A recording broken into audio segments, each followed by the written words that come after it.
इस एपिसोड की शुरुआत में हम देखते हैं कि आबा अपने पैलेस में जा रहा होता है तो एक लड़की से रोकते हुए कहते हैं कि योर हाइनेस प्लीज आप लौट जाइए, क्योंकि इस बार हमारी प्रिंसेस काफी ज्यादा इंजर्ड हो रखी हैं और वो अभी आपसे मिलना भी नहीं चाहती हैं। तो आबा कहता है कि अगर ऐसी बात है तो यूयर से कहना कि वो अपने आप को दोष ना दे कि उसकी वजह से हाउचिन उस दिन बच गया, और अगर वैसा दोबारा से होता है तो मैं तब भी यही करूंगा और उन्हें जो गॉडली पावर मिली है तो वो डीमंस के लिए काफी बड़ा खतरा बन जाएगा और अब मैं किसी और को गॉड का सक्सेसर नहीं बनने दूंगा। और वैसे तो चीजों को बदला नहीं जा सकता है, लेकिन उन दोनों को तो मैं ही मारूंगा, जो कि मेरी तरफ से यूयर के लिए काफी बड़ी माफी होगी। और इतना कह के आप यहाँ से चला जाता है। जबकि सब हम देखते हैं कि मून प्रिंसेस जो थी बड़े आराम से लेटी होती है। ये कहती है कि मैं इसके साथ ही बड़ी हुई हूँ और मैं जानती हूँ कि ये मुझे लेके पागल सा है, लेकिन अगर कोई पर्सन किसी ग्रेट चीज को हासिल करना चाहता है तो वो प्यार के जाल में नहीं फंस सकता है, और इसी वजह से मैं उसे कभी पसंद नहीं करती हूँ। लेकिन इस बार इसने मुझे इम्प्रेस कर दिया और अगर इसकी जगह मैं होती तो इसने जो किया है वही मैं भी करती। तो ये जो सर्वेंट होती है ये कहती है कि प्रिंसेस आखिर आप क्यों प्रिंस से नहीं मिली और उनकी इंजरीज भी अभी तक हील नहीं हुई हैं, और तो उन्होंने यहाँ पे खुद आके माफी मांगी है। तो प्रिंसेस कहती है कि इस तरीके की मुलाकातें जरूरी नहीं है, और चलो ठीक है तुम जाके किसी के हाथों कुछ प्रीसियस मेडिसिन यहाँ पे भिजवा दो। और प्रिंस का शुक्रिया अदा करना जो उन्होंने मुझे बचाने के लिए अपनी जिंदगी को खतरे में डाला, और यूए को कोई शिकायत नहीं है और तुमसे अगली बार मिलने का इंतजार है। जिसके बाद हमें शायर के साइड का सीन दिखाया जाता है जहाँ पे सपनों में होती है और इसके सामने डेथ गॉड होता है जो कहता है कि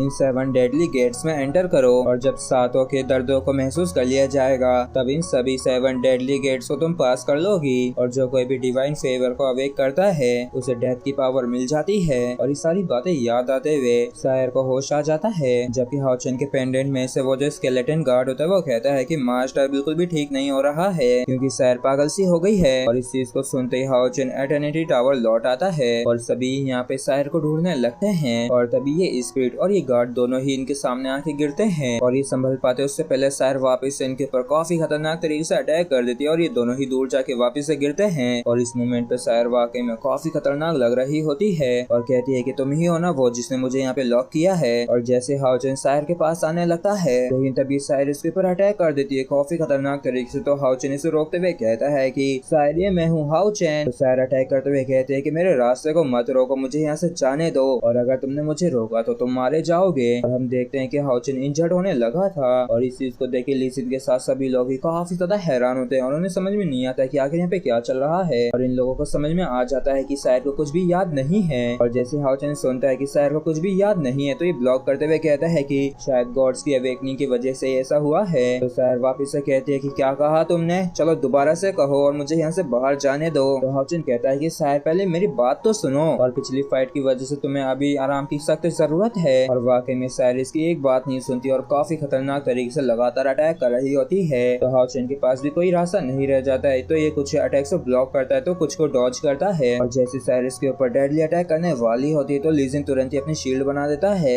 जिसकी वजह से हाउचिन इंजर होने से बच जाता है और इन दोनों को ही पीछे हटना पड़ता है। और लीजिन की इस हरकत की वजह से शायर की नजर उस पर पड़ जाती है और ये तुरंत ही लीजिन के ऊपर अटैक कर देते हैं, जिसे लीजिन अपनी शील्ड से ब्लॉक करने की कोशिश करता है। क्योंकि शायर का अटैक ज्यादा ताकतवर था इसलिए शील्ड टूट जाती है, जबकि लीजिन और यहाँ से दुम दबा के भागने लगते हैं। और सीमासियान कहता है कि लीजिन आखिर तुमने अपने ही पैरों पे क्यों कुल्हाड़ी मार ली। लीजिन कहता है कि इसमें मैं क्या ही कर सकता हूँ और मुझे तो यही लग रहा है कि शायर अब नॉर्मल नहीं है और हम इसे ठीक भी कर सकते हैं। तो सीमासियान कहता है कि अगर तुम्हें दम है तो जाओ ना, क्योंकि इन दोनों को यहाँ पे शायर से बच के भागना पड़ रहा था। लीजिन कहता है कि मैं इतना भी बड़ा बेवकूफ नहीं हूँ जो मैं उसके पास जाऊंगा मरने के लिए। जिसके बाद ये सभी डिसाइड करते हैं कि ये एक साथ मिल के शायर को रोकेंगे। और तभी इस तरफ हम देखते हैं कि शायर ने अपनी फेरी आइस को एक्टिवेट कर लिया होता है, जिसकी वजह से इसके अंदर काफी ज्यादा पावर निकलने लगती है। और इस चीज को देख के हाउचिन भी हैरान होता है। और शायर ने 6th पाथ से हीरोइक पोस्चर फर्स्ट फॉर्म को एक्टिवेट कर लिया होता है। और शायर को इस तरीके से अटैक को तैयार करते देख सभी लोग हैरान होते हुए कहते हैं कि लगता है कि शायर भूलने की वजह से और भी ज्यादा ताकतवर हो गई है। और इस स्वॉर्ड को देख के लीजिन की फट जाती है और ये तुरंत यहाँ से दुम दबा के भागने के लिए कहता है। तो बाकी के भी यहाँ से भागने लगते हैं और शायर ने वाकई में इन सभी के ऊपर काफी खतरनाक तरीके से अटैक कर दिया होता है, जबकि हाउचिन ने अपनी शील्ड से इसे ब्लॉक कर लिया होता है। और इतनी ज्यादा एनर्जी रिलीज होती है कि ये सभी ही दूर जाके गिरते हैं, जबकि शायर सोचते हैं कि क्या मुझे इसे मारना पड़ेगा यहाँ से बाहर निकलने से पहले। और जब तक फानियों को होश आता तब तक सभी लोग बेहोश हो गए होते हैं। और इस चीज को देख ये खुद भी हैरान होता है और हम तो डीमन से बच निकले थे ना, तो ऐसा क्यों हुआ। और तभी ये हाउचिन शायर को लड़ते हुए देखता है और इससे अपनी आंखों पे भी विश्वास नहीं होता है और इससे समझ में नहीं आता है कि आखिर ये दोनों क्यों लड़ रहे हैं। और शायर इसके ऊपर काफी खतरनाक तरीके अटैक करते हुए कहती है कि तुम ही उनके लीडर होना, तो मतलब कि अगर मैं तुम्हें हरा देती हूँ तो मैं यहाँ से बाहर जा पाऊंगी। और जैसे काफी खतरनाक तरीके से हाओचेन के ऊपर अटैक करती है तो फान्यू बीच में आके ब्लॉक कर लेता है और कहता है कि तुम दोनों अब और ज्यादा मत लड़ो सर, तो मुझे बाहर जाने दो। हाओचेन, सर ने अपनी यादें खो दी हैं। फान्यू, तो अब हमें क्या करना चाहिए? और तभी ये इन दोनों के ऊपर काफी खतरनाक तरीके से अटैक करने लगती है और फान्यू को साइड में करके हाओचेन से लड़ने लगती है। और तभी बीच में हान्यू जो होता है अपनी ग्रेविटी अटैक कर देता है, जिसकी वजह से साइड थोड़ी देर के लिए ट्रैप हो जाती है और कुछ भी नहीं कर पाती है। तो हाओचेन कहता है कि मुझे मालूम नहीं कि तुम्हें क्या हुआ है, लेकिन अभी हम डेमन की टेरिटरी में हैं और बाहर डीमंस ही डीमंस हैं, तो तुम बाहर नहीं जा सकती हो। सर, आखिर मैं एक अजनबी के ऊपर विश्वास क्यों करूं? और फिर सर काफी खतरनाक तरीके से अटैक करके फान्यू की एबिलिटी को डिस्ट्रॉय कर देती है और ये फान्यू को नुकसान पहुंचाने वाली होती है, लेकिन तभी हाओचेन इसे रोक लेता है सोल चेन का इस्तेमाल करके। तो सर वापस से इससे लड़ने लगती है और सर के एक अटैक को हाओचेन रिफ्लेक्ट कर देता है, जो कि इनके स्टेचूज पे जाके लगता है, जिस वजह से स्टेचूज के जो हाथ होते हैं वो टूट जाते हैं और इन सभी का ही ध्यान इस तरफ जाता है। और इसे देख के सर सोचती है कि ये तो मेरी ही मूर्ति है और ये यहाँ पे क्यों है और दूसरी वाली उसकी है। हाओचेन, सर क्या तुम्हें मुझ पे विश्वास हुआ?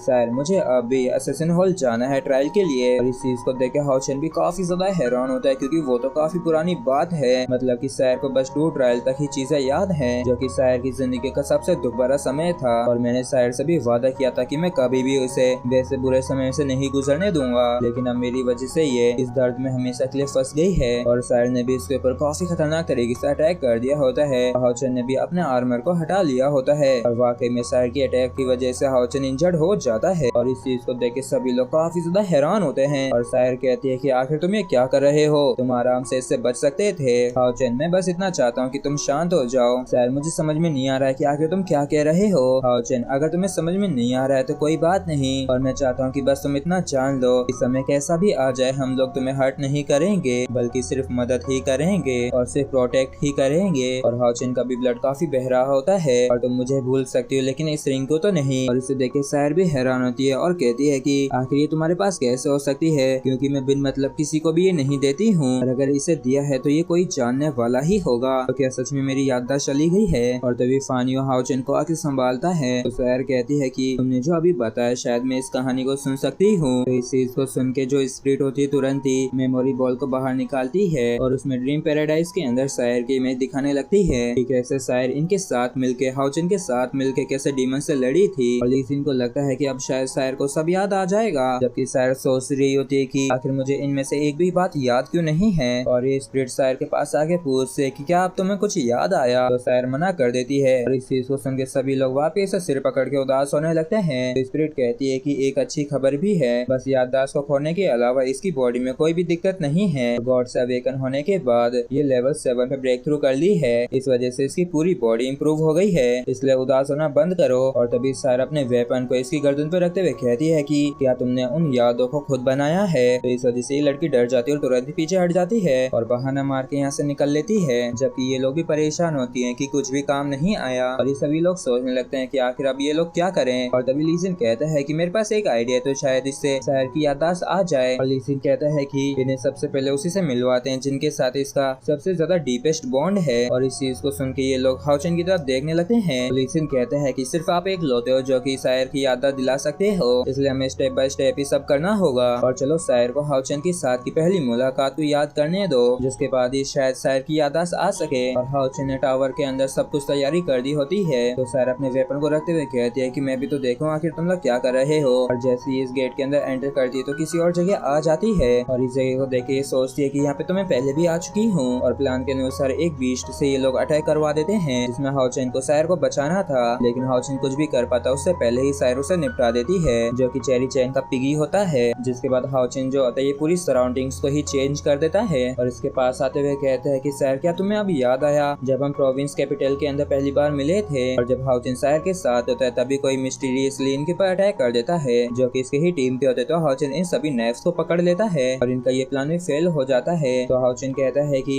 आखिर तुम छिपी क्यों नहीं? और तभी यहाँ पे रॉकेट फूटने लगते हैं और ये नजारा वाकई में काफी सुंदर होता है और इसे देख के तो शायर भी खुश होती है, जबकि ये सभी लोग साइड में बैठ के सब कुछ देख रहे होते हैं। और फिर जैसे तैसे करके हाओचेन हिम्मत करता है शायर के हाथ को पकड़ने की, लेकिन तभी शायर यहाँ से चली जाती है और ये सभी लोग उदास होने लगते हैं क्योंकि इनकी सब मेहनत बेकार चली गई। तो सीमासियान कहता है कि लिंसिन तुम तो एक जीनियस एल्केमिस्ट होना, तो क्या ऐसी कोई पिल नहीं है जो कि शायर की डायरेक्टली मेमोरीज को रिस्टोर कर दे। लिजिन कहता है कि अगर ऐसी होती तो मैं दे चुका होता, और चलो मुझे सोचने तो कोई ना कोई रास्ता होगा जरूर। और चेरी चैन भी उदास होते हुए कहती है कि सोचा ना था कि सायर अपनी यादों को खो देगी। और सायर कहती है कि मुझे कुछ तो याद नहीं आया, लेकिन उनसे कह दो कि वो इतना परेशान ना हो। तो हाचिन भी कहता है कि हाँ कोई दिक्कत नहीं, अगर तुम्हें याद भी नहीं आता है तो। और हम काफी ज्यादा इम्पेशेंट हो गए थे और तुम्हारी जो याददाश्त गई तो इस वजह से हमसे ज्यादा तुम्हें परेशानी हो रही होगी, क्योंकि तुम्हें तो कुछ भी याद नहीं है। पर फिर भी सायर तुम्हें चिंता करने की जरूरत नहीं है, यहाँ तक कि अगर तुम्हारी याददाश्त भी नहीं आती है तो हम दिन रात एक कर देंगे तुम्हारी याददाश्त को लाने के लिए और हमेशा तुम्हारे साथ ही रहेंगे। और सभी लोग आगे आते हुए कहते हैं कि सायर हम हमेशा तुम्हारे साथ रहेंगे। और तभी हायुई भी सायर को प्यार करने लगता है। और तभी यहाँ पे स्केलेटन गार्ड भी आ जाता है। तो सायर कहती है कि मुझे बस इतना याद है कि मुझे ट्रोल पास जाना था और शायद वहाँ पे जाने से